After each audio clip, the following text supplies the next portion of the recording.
Donc, automatiquement, quand on parle d'environnement, il y a toujours cette adéquation entre la citoyenneté du monde et puis le local. Ce qu'on fait, si tu veux, est-ce qu'il a un impact sur l'ensemble de ce qui se passe à l'échelle mondiale. Donc, je vais rester un petit peu sur cette diapositive pour expliquer pas mal de choses. Hein. Pourquoi la notion de planète en héritage et pourquoi la notion de contrat social. Et j'avais déjà expliqué l'appel de la ville durable qui est incontournable et la définition de la ville en tant que système écologique. Donc, je vais me placer sur trois équations du temps pour démontrer cet apport de l'écologie en matière de durabilité. Donc, il y a, disons, 2,5-3 millions d'années. On va partir avec les hominidés. Donc, au niveau de la vallée du Rift, au Mozambique, sur le Pacifique, il n'y avait pas d'hommes, c'est les hominidés. Ils se sont mis d'accord tacitement d'inventer un outil pour se défendre. Et l'ennemi potentiel, c'est la nature. Donc, il faut sauver sa peau. Donc, ce groupement, si vous voulez, d'hominidés, il va inventer la façon de lutter et de survivre. Cette notion, de l'outil, elle va se développer, disons, il y a 315 000 ans à peu près, avec le premier homme savant, qui est, on dit aujourd'hui, qu'il est marocain, Liu Soufia. Et que cet Homo sapiens, il va encore développer l'outil jusqu'au bout. Et c'est toujours dans la logique de la défense, suivant le sentiment ancestral qui était implanté, qui était la peur de la nature. Cette logique de l'outil, elle va encore évoluer, donc toujours pour lutter contre la nature, jusqu'à quelque part, ou bien intellectualisé par René Descartes. Donc, au XVIIe siècle, René Descartes, il va dire la chose célèbre, tout simplement. Donc, tout le monde connaît René Descartes, c'est un philosophe, mathématicien, inventeur épileptique et autres. Il va dire qu'avec la science et la technique, nous serons maîtres et possesseurs de la nature. Donc, nous allons posséder cette nature. Plus tard, 1973, René Dumont, le premier écologiste français, qui s'est présenté aux élections contre Giscard, il va paraphraser Descartes en disant « Avec la science et la technique, nous serons maîtres et protecteurs de la nature ». Donc l'outil qu'on a là, c'est la science et la nature. Donc l'homme n'a pas évolué dans sa perception de lutte contre la nature. Il va partir de l'outil qui est le silex jusqu'au nucléaire d'aujourd'hui. Je vais encore me placer au niveau d'une autre équation du temps, c'est 1961. 1961, Yuri Gagarin, il va regarder de l'espace la Terre.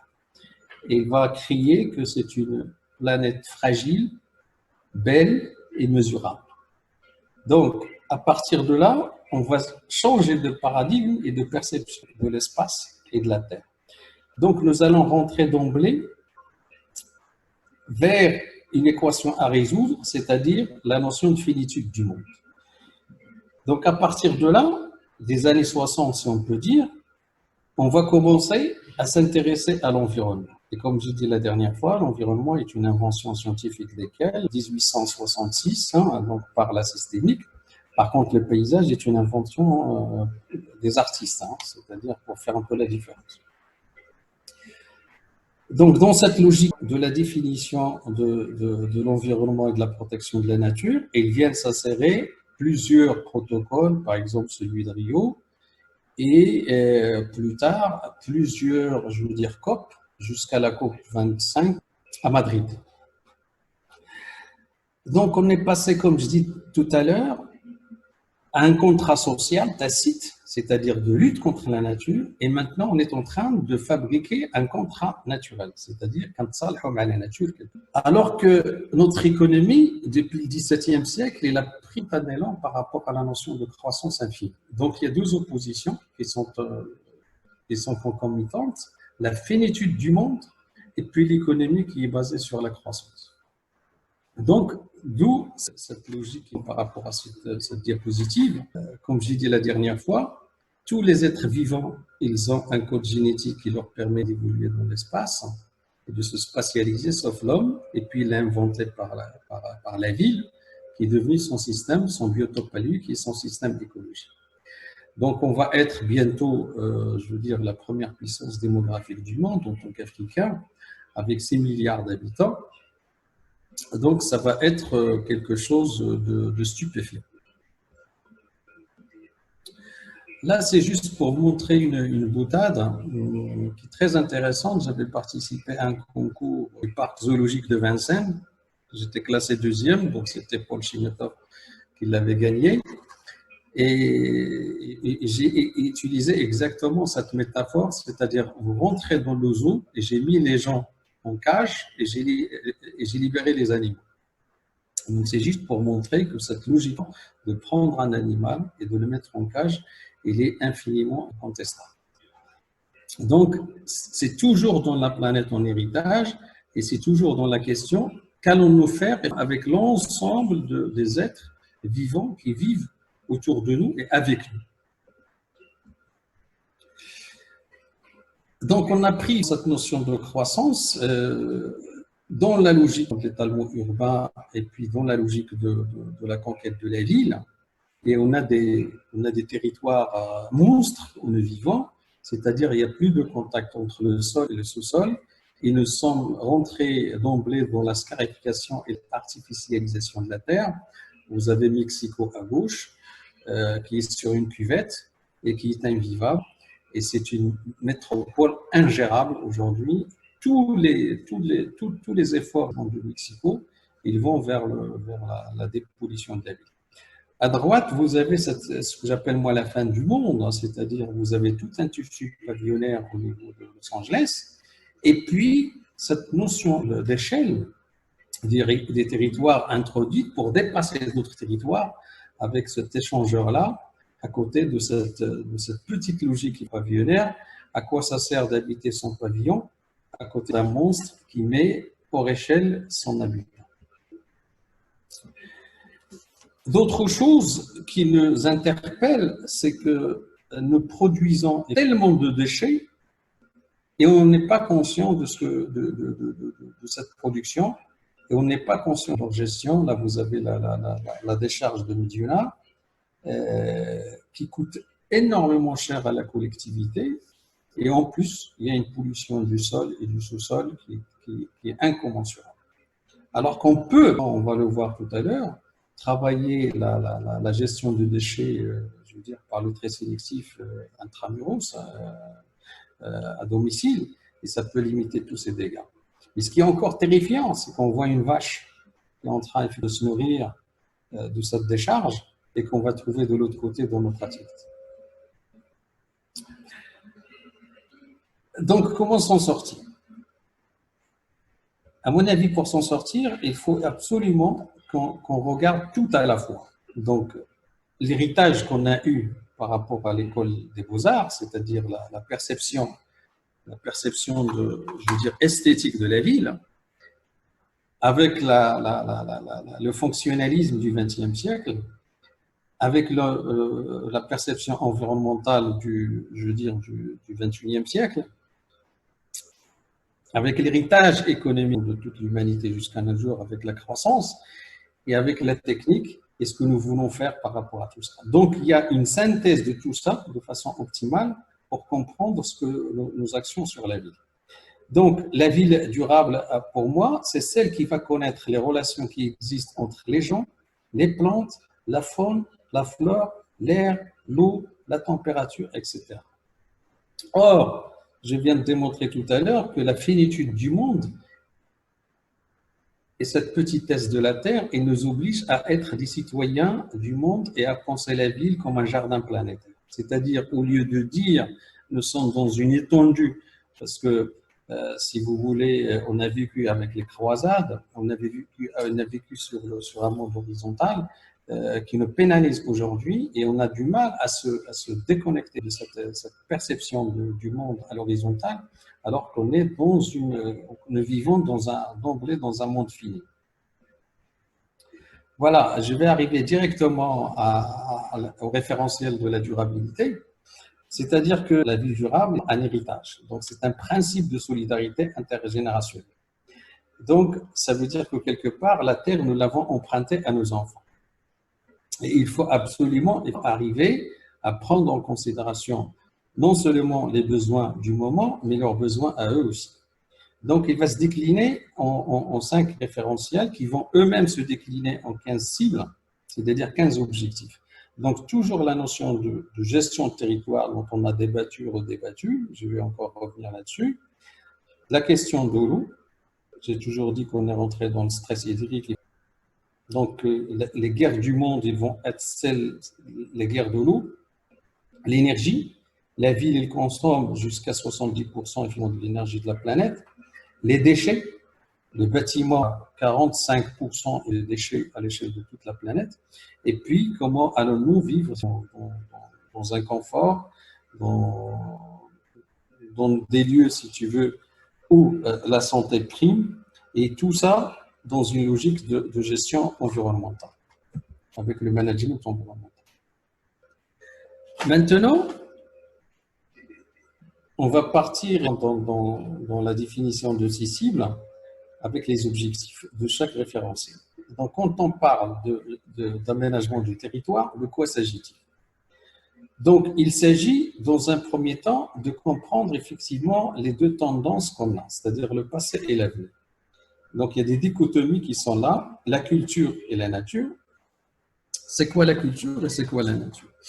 La culture, c'est un ensemble de caractères acquis et transmis par la tradition. La nature, c'est un ensemble de caractères acquis transmis par l'hérédité. J'ai parlé la dernière fois de l'épigénétique qui est très importante. Ça veut dire que l'influence du génome par l'environnement, elle représente jusqu'à 80%. D'où l'importance de jongler entre la correspondance entre la nature et la culture dans un territoire, entre l'apport de la croissance et comment injecter dans cette croissance-là l'économie verte, entre parenthèses, c'est-à-dire l'écologie. Donc, il y a toujours cette logique de concomitance entre la nature et la culture dans un aménagement du territoire. Et dans ce territoire-là, il y a des ZNIEF, c'est-à-dire des zones naturelles d'intérêt écologique, faunistique et floristique, c'est-à-dire il y a la faune, il y a la flore, il y a les écosystèmes qui sont là, et comment vous allez juxtaposer sur ce territoire qui a déjà un vécu, je veux dire, en matière de biotope, qui est un corps étranger qui est la vie. Et puis, de l'autre côté, vous avez tout un établissement humain très, très important qu'il faut préserver, qu'il faut continuer, ce qu'on appelle les ZPAEP, c'est-à-dire les zones de protection du paysage, d'aménagement et puis de patrimoine.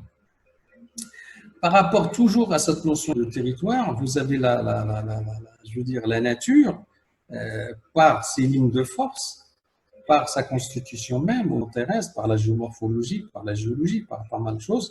Et là, il a mis en place des entités paysagères dont j'ai parlé la dernière fois, c'est-à-dire la notion de vallée, la notion de la mer, la montagne, le plateau, et ainsi de suite. Donc, il faut comprendre où on se situe. Et puis, aller dans le sens de la continuité géographique pour sauvegarder ce que j'appelle les vues patrimoine et les belvédères. C'est-à-dire, il y a un moment, il y a le droit au paysage. Et le droit au paysage, il est très important. C'est-à-dire, au lieu de concevoir quelque chose et de mettre un obstacle par rapport à une vue intéressante sur un coucher de soleil, sur une mer, sur un paysage entre parenthèses, c'est-à-dire définir ce qui est de l'ordre de l'intérêt général et de ne pas le privatiser. C'est ce qui est paradoxal chez nous. On prend et fait partie les plus nobles, c'est-à-dire tout ce qui est belvédère, là où vous avez les belles vues, et puis on les privatise. Cette notion de vue patrimoniale, elle a été utilisée par Jean-Claude Nicolas Forestier quand il l'a instauré avec Prost, avec ce qu'on appelle les triangles de vie à Rabat. Et puis vous avez toujours ce monde de plantes qu'il faut préserver dans ce que j'appelle le couvert végétal. On en a parlé la dernière fois avec Temsna, vous avez la forêt et flora, elles n'ont pas composé avec. Donc on peut fabriquer de l'urbanisme végétal en fonction d'une entité effectivement paysagère qui est la forêt. Et vous avez aussi l'histoire de l'établissement humain Donc, j'ai parlé la dernière fois de l'analyse inventive. Donc, on peut inverser le processus historique, c'est-à-dire aller fouiller dans l'histoire, regarder ce qui s'est passé et ramener tout ça en surface et nous donner des formes contemporaines. Et puis, parallèlement à l'ensemble de ces interventions, il y a toujours la colère de la nature. C'est-à-dire, comme j'ai dit la dernière fois, l'architecture est par définition contre nature. Donc, il y a ces éléments-là. Vous avez le tsunami, vous avez les tremblements de terre, vous avez les effondrements, vous avez le vent, vous avez les tempêtes, les cyclones, et ainsi de suite. Donc, il y a un moment, il faut se protéger. Et pour se protéger, il y a la mise en place des PPR, c'est-à-dire le plan de protection contre les risques naturels à tous les niveaux. Et voilà, donc il y a la réactualisation d'une part de toutes les cultures, hein, si vous voulez, qui ont joué un rôle dans le passé. Et puis de l'autre côté, vous avez la protection pour continuer de faire ce peu à dialoguer avec les forces de la nature. La deuxième chose qui est aussi importante, c'est l'écogestion de l'eau. Donc, qu'est-ce qu'on entend par l'écogestion de l'eau au niveau de ces objectifs? Quand vous allez mettre en place, je veux dire, la ville, vous allez augmenter le coefficient d'imperméabilisation du sol. Donc, ce qui est quelque chose, je veux dire, de terrifiant par rapport au fait qu'il y a des fréquences un petit peu de précipitation qui augmentent. Donc, vous augmentez les inondations. Donc, ces coefficients d'imperméabilisation, il faut, comme ce qu'on font les Allemands aujourd'hui, les introduire comme le coefficient d'occupation du sol. C'est-à-dire ce coefficient d'occupation du sol par rapport à la parcelle, combien je vais bâtir. Et il faut aussi dire combien je peux retrancher pour laisser le contact entre le sol et le sous-sol. Et puis, toujours dans l'objectif d'alimenter la nappe, parce que toute l'eau qu'on boit, elle vient de la nappe, elle ne vient pas d'ailleurs. Alors que si vous bétonnez et que la pluie qui ramène tout vers la mer, comme ce qu'ils ont fait à Casablanca avec le contournement du collecteur, ils ont dévié tout El Bouskoura avec tous les bassins versants qu'ils ont, et puis tout ça vers la mer. Aujourd'hui, quand la pluie tombe sur Casablanca, par exemple, sur une année, vous avez l'équivalent d'il y a 100 hectares, un bassin de 3 mètres de profondeur et 100 hectares qui part en mer, alors que nous sommes dans un stress hydrique. Donc, si on mettait en place des garde-fous au niveau des études d'impact avant de commencer à établir la ville ou l'écoquartier, on peut aller dans le sens de l'économie de l'eau. Donc, il y a la récupération en aval et les traitements des eaux pluviales. Donc, à chaque fois que vous avez une opération d'urbanisme, il y a toujours la logique de la goutte d'eau qui tombe. Vous avez la pluie qui tombe, et de l'autre côté, il va cheminer pour aller vers la mer. Et parfois, on trouve des aberrations, des aménagements, par exemple la corniche de Casablanca, où on a inversé la pente. Et quand on inverse la pente, en général, c'est toujours moche. C'est pour ça que, si vous voulez, comment dire, tous les châteaux d'eau ou la conception des châteaux d'eau, ils sont moches parce que on a remonté l'eau pour la descendre. L'eau ne monte jamais. Donc, dès qu'on inverse effectivement la logique de la nature, on est dans une problématique déjà d'abord esthétique parce qu'on a une cognitive qui permet de bien spécifier les choses et de les comprendre et qui nous alerte qu'il y a quelque part quelque chose qui ne va pas. Donc, voilà par rapport à cette notion de la goutte d'eau. Donc, il faut toujours intercepter et il faut toujours stocker ou bien, je veux dire, traiter. Et puis, on en a besoin, que ce soit pour l'arrosage, que ce soit pour alimenter la nappe, que ce soit effectivement pour les toilettes, que ce soit pour tellement de choses. Et vous avez aussi la problématique qu'on a aujourd'hui, qui est celle de l'ingénieur, c'est la canalisation. C'est-à-dire, on canalise pour ramener à la mer. On canalise pour se débarrasser des eaux pluviales. Et ça, c'est une catastrophe. On est capable aujourd'hui de créer des quartiers sans assainissement, sans canalisation. Tout ce qui est bassin versant, et on peut arriver à définir l'ensemble de l'opérabilité de l'écoquartier ou de la ville à travers le fait de dire je garde l'eau jalousement chez moi et je la retraite et je la retravaille et ainsi de suite et je peux bannir l'ensemble des canalisations de toutes les opérations. Donc, vous avez aussi la notion, cette eau qu'on a utilisée, donc quelque part, on va la mettre, vous avez 50% de la consommation d'eau dans un bâtiment, elle part vers les toilettes, même jusqu'à 70% parfois. Donc, et après, vous avez ces toilettes-là qui vont directement vers des stations d'épuration, et ces stations, par exemple, la station après traitement de la Alqa à Casablanca, et on déverse tout sur la mer. Alors que c'est une bêtise monumentale. On est aujourd'hui capable de fabriquer des mini-stations pour 3000 habitants, 3000 habitants qui ont seulement, si vous voulez, 4 mètres sur 11 mètres sur 3 mètres, avec un pré-filtre, c'est-à-dire vous savez que les bactéries travaillent en deux logiques au niveau des matières fécales. Vous avez les bactéries aérobiques et les bactéries, anaérobiques. Donc, soit vous ramenez l'oxygène, soit vous arrêtez l'oxygène. Donc, quand vous avez fait votre canalisation des eaux usées et vous avez des membranes qui sont là, donc vous avez l'eau qui descend, après vous laissez 50 cm, elle remonte, vous laissez 50 cm, elle descend, et ainsi de suite. Et on fait un va-et-vient jusqu'au bout. Donc, dans un premier temps, on fait rentrer l'oxygène. Donc, on fait travailler ce type de bactéries. De l'autre côté, donc, quand ça descend, vous avez la décantation de la matière fécale. Plus vous donnez de la matière fécale, effectivement, à ces bactéries, plus ces bactéries travaillent. Et mieux. Et après, à la fin, en fin de parcours, on met un pré-filtre. Et après, on arrête l'oxygène. On travaille avec les bactéries anaérobiques. Et on fait le même système, effectivement, d'ondulation, 5 fois. 5 fois. Et après, on fait un filtre.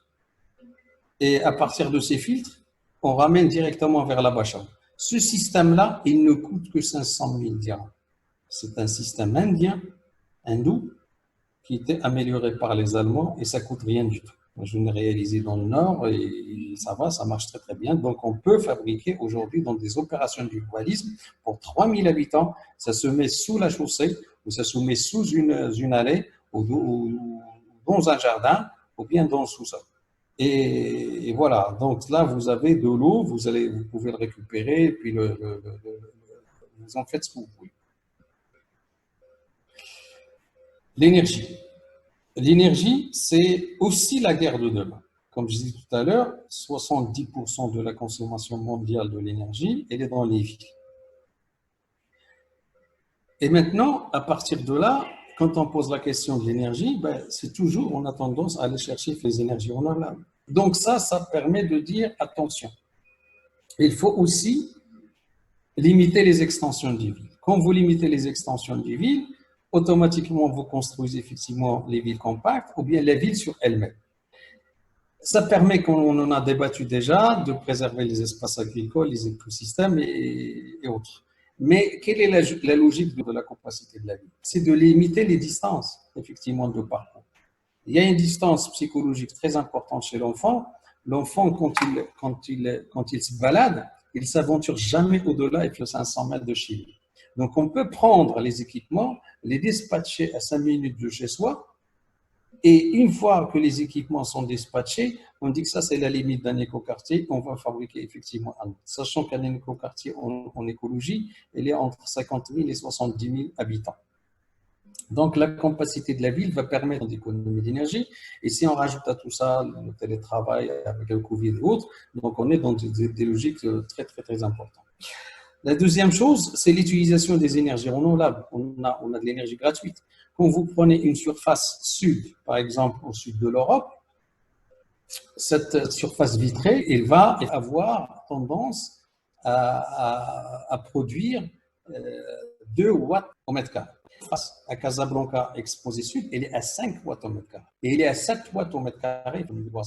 Donc là, on n'y pense pas. Donc la tâche solaire est très importante et en plus, elle va augmenter de 30% le vitrage, je veux dire toute la chaleur à l'intérieur. Donc il faut qu'on sache comment travailler le soleil, le vent, la géothermie et l'hydraulique autour de ça. Donc dans le site d'implantation, au niveau territorial, il y a toujours la rose du vent, il faut maîtriser. Vous avez la course du soleil, vous avez entre 300 mètres et 500 mètres la géothermie, c'est-à-dire c'est-à-dire de l'eau chaude, et vous avez les barrages avec les hydrauliques et ainsi de suite. Donc tout ça, ce sont des sources d'énergie qu'on peut combiner qui sont très importantes. Donc quand je parle de la rose des vents, donc vous connaissez tous l'effet Venturi. Aujourd'hui, dans les plans d'aménagement, on met des hauteurs comme ça de façon aléatoire. Alors qu'on peut regarder effectivement la course, je veux dire la rose des vents, et travailler l'effet venturi. C'est-à-dire, si vous avez, par exemple, au-delà de 5 mètres secondes, vous pouvez mettre des éoliennes. Si vous arrivez bâtiment ventilé, c'est 3 mètres secondes. 3 mètres secondes, c'est agréable effectivement pour le corps. Et dès que vous arrivez à 5 mètres secondes, il faut changer effectivement de cap ou bien travailler l'effet venturi. Vous savez, plus vous montez en hauteur, plus le vent a une puissance cubique. Et ça, c'est important. C'est-à-dire, on peut fabriquer des dépressions avec des tours. On fabrique dans leur base un tourbillonnement et on va accélérer la vitesse du vent et on peut récupérer cette vitesse-là et puis la travailler par ailleurs suivant le besoin qu'on met en place. Donc, ce que je veux dire par là, que la volumétrie qu'on met dans des bâtiments, dans des villes, elles ne sont pas gratuites. C'est pas le fait que je vais te donner une hauteur parce que non, il y a une logique aéro très très importante. Comme il y a une logique effectivement énergétique qui est très importante au niveau de la dispatching de l'ensemble des volumes. C'est pas par hasard. Donc pour remédier à ça, il existe des météos. Il y a Météodine par exemple en France qui mettent des capteurs. Si vous avez un écoquartier à faire ou une ville à mettre en place, ils viennent, ils vous mettent les capteurs et vous dire voilà, les vents dominants ils sont dans ce sens-là. Vous pouvez augmenter et après on fait des simulations sur ordinateur pour savoir exactement quelle est l'aérolique de l'ensemble de ce que vous produisez. La maîtrise des déplacements en ville. Donc, comme je disais tout à l'heure, plus vous étalez la ville, plus vous consommez d'énergie. Et sachant qu'aussi, de l'autre côté, au niveau de l'eau, ou au niveau du VRD, le coût d'une opération d'urbanisme, en matière de VRD, il est de 45%. D'où mon acharnement de dire qu'il faut effectivement la verticalité, il faut concentrer les villes, il faut compaciter les villes et puis travailler la verticalité dans ce sens-là et profiter de l'ensemble de ces 45% en matière d'économie. Parce que nous, si on fait un calcul par rapport à l'ensemble des villes horizontales qu'on a fabriquées, sur des R+1, R+2, il faut calculer revoir les kilomètres de réseau qu'on a mis en place et les kilomètres de voirie qu'on a mis en place. C'est hallucinant les dépenses qu'on a mis en place. Donc voilà, il faut résoudre une équation, comme je dis la dernière fois, qui est très simple, c'est-à-dire comment mettre un maximum d'individus dans un minimum de véhicules, et puis travailler la notion de multimodal, c'est-à-dire tous les systèmes de déplacement en même temps, que ce soit les taxis, les pistes cyclables, je veux dire le tramway, le métro, tout ce qui est capable, qui nous permet de faire d'économies d'énergie et qui nous permet de se déplacer gratuitement. La quatrième, c'est-à-dire le quatrième référentiel, c'est le déchet. Donc, haram, aujourd'hui au Maroc, on arrive à fabriquer son déchet et aller effectivement le mettre dans une décharge et puis polluer tout l'environnement. Donc, il y a la récupération et l'acheminement de l'ensemble des déchets à la base. Qu'est-ce que c'est qu'un local poubelle? On a tous construit des immeubles. On a tous des locaux poubelles dans nos immeubles. Le concierge, c'est lui qui peut faire le travail. C'est très simple. Il faut lui faire le tri. La chance que nous avons au Maroc, c'est que nous ne sommes pas un pays d'emballage. Entre 70 et 80% des déchets ils sont organiques, c'est-à-dire il faut les presser. Et vous allez encore sortir un jus de cette presse-là qui est très important. Et vous pouvez, ce sont des sels minéraux, vous pouvez effectivement les utiliser comme engrais et autres. Donc, il faut mettre une presse, c'est-à-dire on va trier, le carton, le verre, bref, des poubelles un peu séparées. Et on va les presser. Et on va sortir le jus de l'administration d'épuration. Ou la presse, la brique, on dirait un petit incinérateur. Ça fait combien? 3 mètres sur 3 mètres avec une porte battante on dirait l'énergie pour faire travailler à 1500 1000 degrés ou 1500 degrés l'incinérateur. وربحناها وغادي تمشي تبيع ديك لا بريك كتبيعها en ton congrès ولا حرقتيها عندك la cendre minérale et ça peut être utilisé en agriculture. Voilà la rentabilité intramuros. Si tous les immeubles font ça, si toutes les maisons font ça, on n'a pas besoin de décharge. On n'a pas besoin de camions. On n'a besoin de rien du tout. Et ça, c'est quelque chose, à mon avis, de très, très, très important. Donc, voilà pour l'utilisation de tri sélectif, effectivement, à la base. La valorisation aussi des déchets dont j'ai parlé. et puis l'utilisation de la chaleur et de l'incinérateur. Donc, quand vous avez, par exemple, vous êtes en train de brûler, vous allez effectivement accumuler de la chaleur. Vous pouvez faire un échangeur, ou l'échangeur HADA, vous pouvez l'utiliser dans votre immeuble, c'est-à-dire soit l'hiver, vous chauffez avec, soit l'été, vous pouvez l'utiliser pour faire fonctionner une pompe à chaleur. Donc, il y a toujours, quelque part, une transformation de l'énergie qu'on peut utiliser. Le dernier, comme ça je termine à peu près, ça c'est la partie classique qu'on a, c'est le confort, la santé et le management environnemental. Donc, soit on va suivre les mouvements du vent pour voir quels sont les déplacements de toutes les sources de bruit et on peut les mesurer. Donc, on va définir la palette à l'échelle du paysage, la palette graphique. Ce que je dis à mes étudiants, quand tu vois un paysage grandeur nature, tu clignotes des yeux. Quand tu clignotes des yeux, il y a des couleurs qui sont persistantes dans un. Donc, il y a la palette graphique. On l'a fait pour le bourg-grec, on a clignoté des yeux, on a fait la tâche des oudaya, les falaises, on a voilà la texture qu'il faut pour avoir la colorimétrie de l'ensemble de ce paysage. Donc la palette graphique, la dépollution de l'air, elle est très très très importante, la dépollution de l'air.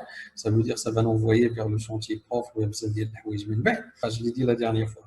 Si vous prenez un arbre de 30 ans, de 10 mètres d'envergure, il va dépolluer 2 tonnes de poussière par an. Et il a une portée de 16 hectares, il va rejeter 700 à 900 litres d'eau par jour, il va dépolluer l'équivalent des 5000 km d'une voiture. Et c'est l'équivalent de 5 climatiseurs. Il n'y a pas photo. Ça veut dire qu'aujourd'hui, si vous voulez baisser la température de 5 degrés, ben, plantez des arbres. C'est tout simple. Donc, ça va nous permettre de dépolluer l'air, d'augmenter l'eau dans l'atmosphère. Et puis, imaginez par exemple l'Inde et l'Éthiopie, en un week-end, ils plantent jusqu'à 100 millions d'arbres. Un week-end. C'est énorme. Nous, toute la forêt d'Yenna, كاع لا فوري بريمير مشات شنو عندنا دابا عندنا لوكاليبتوس غامني لي فرونسي دوسترالي بور اسير الغرب باسكو il pompe effectivement de l'eau, il pompe jusqu'à 70% ديال الماء. Et puisqu'il a une croissance rapide, ben les ingénieurs agronomes ils l'ont substitué par rapport à l'ensemble de la forêt primaire. كتمشي دابا مثلا المعموره جوج حداكم تما اش كتلقى في هذاك في الغرب ils ont planté l'eucalyptus à la place effectivement du chien liège. كتمشي للاطلس il plante l'eucalyptus à la place du cèdre qui est millénaire. Mais c'est la folie, on est tombé sur la terre. Donc voilà des choses effectivement importantes. Et on peut injecter pour faciliter l'usage de la notion de pollueur-payeur, la notion de taxe. Vous savez, par exemple, en Allemagne, si tu retiens l'eau chez toi et que tu ne la déverses pas dans les réseaux, ben on te finance effectivement ton assainissement. Jusqu'à 70%. C'est-à-dire, on te paye. Dès que effectivement l'administration d'opération de ou l'administration et tu vas les mettre en place. Voilà. Après, qu'est-ce la concertation, parce qu'on rentre d'emblée, on en a déjà débattu, faut-il effectivement faire participer la société civile, parce que c'est ça, c'est elle qui est intéressée par le projet ADA. Donc, l'application de la démocratie participative, hein, dès l'amont du projet, on ne fait pas le projet, si vous voulez, sans les gens. Moi, je me rappelle, on a assisté en tant que stagiaire quand j'ai fait la HQE en Allemagne. Ils ont lancé sur Internet une étude disant quels sont les gens اللي عندهم une certaine affinité واش يمكن لهم يتلاقاو ويتعايشوا والناس بدات كتجاوب. دابا تعطيك واحد السؤال انت جون كوبل هذاك الشيء واش زعما سا ديرونج با كان تخوازيام اج ولا كاتريام اج ساكن حداك هذاك الكاتريام اج واش سا ديرونج با باش تحضي الدراري اللي واحد الناس هذا وصنعوا اون كوميونيتي وقالوا لهم ها كيفاش ديروا البروجي اي ابري عاد عيطوا لي زارشيتيك وقال لهم رسموا هذا الشيء اللي بغاو هاد الناس وسكنوه وصنعوا une SCI pour travailler la chose dans ce sens-là. Et ça, c'est, à mon avis, c'est révolutionnaire. C'est-à-dire il faut travailler aujourd'hui avec les gens.